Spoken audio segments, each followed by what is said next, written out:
हरे कृष्णा। भगवत गीता की इस वीडियो में हम पढ़ेंगे दूसरे अध्याय का 51वां श्लोक 2.51। इस श्लोक में भगवान कह रहे हैं कि इस तरह भगवत भक्ति में लगे रहकर, मेन यही शब्द है कि भगवान की भक्ति, याद रखिएगा, देवी देवताओं की पूजा होती है, भक्ति भगवान की होती है। इस तरह भगवत भक्ति में लगे रहकर बड़े बड़े ऋषि, मुनि अथवा भक्तगण अपने आप को इस भौतिक संसार में कर्म के फलों से मुक्त कर लेते हैं। एक्चुअली अगर हम पाप करते हैं तो उसका फल भोगना कंपलसरी है, जरूरी है। पुण्य करते हैं तो उसके लिए भी सुखों को भोगना जरूरी है। लेकिन अगर हम भक्ति करें तो पाप और पुण्य कर्म के फल जल जाते हैं। पाप और पुण्य एक दूसरे को डेबिट क्रेडिट नहीं करते, मतलब एक दूसरे को काटते नहीं हैं। ऐसा नहीं होता है कि हमने 100 पुण्य किए हैं, 10 पाप किए हैं तो चलो माइनस कर लो और 90 पुण्य का फल ले लो। ऐसा नहीं होगा। 100 पुण्य का फल लेना पड़ेगा, 10 पाप का फल लेना पड़ेगा, ऐसे होता है। लेकिन अगर हमने भक्ति की तो पाप और पुण्य दोनों कर्मों के फल जल जाएंगे और तब आपको कुछ भी न सुख न दुख भोगना है और आप मुक्ति के लिए योग्य हो। तो यही बात आ रही है। इस तरह भगवत भक्ति में लगे रहकर बड़े बड़े ऋषि मुनि अथवा भक्तगण अपने आप को इस भौतिक संसार में कर्म के फलों से मुक्त कर लेते हैं। इस प्रकार वे जन्म मृत्यु के चक्र से छूट जाते हैं और भगवान के पास जाकर उस अवस्था को प्राप्त करते हैं जो समस्त दुखों से परे है। वैसे भी उस जगत का नाम ही वैकुंठ है। वैकुंठ माने जहाँ कुंठा नहीं है, जहाँ दुख नहीं है। धरती पर सुख भी हैं, दुख भी हैं, लेकिन दोनों ही टेम्परेरी हैं। तो कहीं ना कहीं हम बार बार विचलित से हो जाते हैं। तो अगर हम भक्ति करके भगवान के धाम में जा सकें, पहले तो ये विश्वास हो।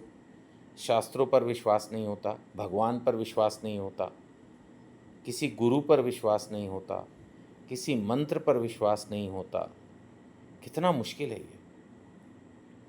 दुनिया ही ऐसी है, हम हर किसी को संदेह की दृष्टि से देखते हैं। उसकी वजह से अगर क्लियर कट लिखा भी हो, जैसे भगवत गीता में क्लियर कट सीधा सीधा मुक्ति के मार्ग बताए हैं, परम भगवान कौन है, सब कुछ बताया है। भगवत गीता में सब कुछ है। लेकिन फिर भी हमें एक स्टेज पर जाकर हो सकता है विश्वास ना हो।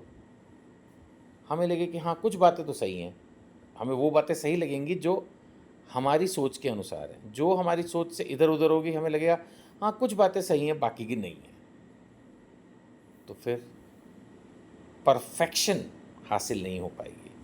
इसीलिए भगवान कह रहे हैं, भगवत भक्ति में लगे रहकर भक्तगण भौतिक कर्मों के फल से मुक्त होकर जन्म मृत्यु के चक्र से छूटकर एक तरह से वैकुंठ लोकाज में चले जाते हैं, भगवान के पास चले जाते हैं और उस अवस्था को प्राप्त कर लेते हैं जो समस्त दुखों से परे है। चलिए आगे हम डिस्कस करेंगे 2.52 52वां श्लोक। भगवान कह रहे हैं, जब तुम्हारी बुद्धि मोह रूपी सघन वन, ये मोह बहुत बेकार है। किसी भी चीज के प्रति, किसी भी वस्तु के प्रति, किसी भी व्यक्ति के प्रति, किसी सम्मान के प्रति, किसी भी पोजीशन के प्रति एक बार अगर हमें मोह हो जाए तो बड़ी मुश्किल है। मैंने आपको पहले भी इस बारे में चर्चा की थी। मोहग्रस्त ये कैसे होते हैं? मन की अभिलाषाएं की वजह से। जब तुम्हारी बुद्धि मोह रूपी सघन वन, वन में भी भगवान ने कहा सघन वन है ना, जैसे भगवान हमेशा ऐसे करते हैं। निश्चय नहीं, दृढ़ निश्चय। ऐसे वन नहीं, वन भी कह सकते थे भगवान कि भाई वन में आप जैसे उलझ कर रह जाते हो, लेकिन कह रहे हैं सघन वन, यानी बहुत ऐसा जिसमें बिल्कुल पास पास पेड़ खड़े हैं और ऑलमोस्ट चलने का कोई रास्ता नहीं है, उससे बाहर निकलने का, बच के निकलने का कोई रास्ता नहीं है। तो भगवान कह रहे हैं, जब तुम्हारी बुद्धि मोह रूपी सघन वन को पार कर जाएगी तो तुम सुने हुए तथा सुनने योग्य सबके प्रति अनस्य मनस्क हो जाओगे। यानी भगवान बेसिकली ये कह रहे हैं कि विरक्ति आ जाएगी। विरक्ति का मतलब फालतू की जो हमारे अंदर अटैचमेंट्स होती है ना, किसी भी चीज़ से प्यार, मोहब्बत, भगवान से प्रेम करने में कोई दिक्कत नहीं है, प्रेम तो खैर किसी भी से करने में भी कोई दिक्कत नहीं है, बट ये जो डीप अटैचमेंट्स होती है ना कि हाँ जी इसके बिना हम जी नहीं सकते, तो फिर ये चीज़ें भक्ति कहाँ करने देती हैं? ये चीज़ें त्याग तपस्या कहाँ? फिर तो बस इंद्रिय तृप्ति, भोग, ऐश्वर्य, जो भगवान पहले भी बोल चुके हैं, जिससे फिर बुद्धि मोहग्रस्त हो जाती है, तो फिर वही चीज़ें होती हैं। इसीलिए भगवान कह रहे हैं जब तुम्हारी बुद्धि मोह रूपी सघन वन को पार कर जाएगी, बुद्धि जो है मोह से आगे चली जाएगी, फिर बुद्धि मोहग्रस्त नहीं होगी, बुद्धि शुद्ध बुद्धि रहेगी, जो सही है सही को पहचानेगी, गलत है गलत को पहचानेगी, तो फिर तुम सुने या सुनने योग्य सबके प्रति अन्य मनस्क का मतलब बेसिकली तुम बिल्कुल एक तरह से विरक्ति, जैसे होता है ना, हाँ जी अब कोई अटैचमेंट नहीं है, बिल्कुल समभाव, हम पहले भी बात कर चुके हैं, समभाव में फिर हो जाओगे। तो करना क्या है? प्रयास करना है। प्रयास किस चीज़ का करना है? कि हमारी जो बुद्धि है वो मोहित ना हो, ये मोह रूपी सघन वन को पार कर जाए। चलिए आगे बढ़ते हैं। अब हम लेंगे श्लोक संख्या 53। जब तुम्हारा मन वेदों की अलंकारमयी भाषा से विचलित ना हो, वेदों की अलंकारमयी भाषा माने उसमें लिखा होता है ना, ऐसा करो तो स्वर्ग मिलेगा, ऐसा करो तो लंबा जीवन मिलेगा, हैं ये सुख मिलेगा, जो भी हमारे जीवन में हो सकता है, धन स्त्री जो कुछ भी, इस तरह की चीज़ें लिखी रहती हैं, तो अब दिमाग में वो सब ना घूमे। जब तुम्हारा मन वेदों की अलंकारमयी भाषा से विचलित ना हो और आत्म साक्षात्कार की समाधि में स्थिर हो जाए। आत्म साक्षात्कार का मतलब मैं कौन हूँ? मैं आत्मा हूँ। मैं कौन हूँ? मैं परमात्मा का अंश हूँ। मेरे जीवन का लक्ष्य क्या है? मेरे जीवन का लक्ष्य जीते जी परोपकार है, मरने के बाद भगवान की सेवा है, भगवान के धाम जाना है। जब ये स्थिति आ जाए, वैसे आत्म साक्षात्कार ये भी कहा जाता है कि भगवान के धाम में जो हमारा शरीर है उसको हम पहचानने लगें, बहुत मुश्किल होता है ये, और वह आत्म साक्षात्कार की समाधि में स्थिर हो जाए, तब तुम्हें दिव्य चेतना प्राप्त हो जाएगी। दिव्य चेतना मतलब दिव्य शरीर, दिव्य हो जाओगे।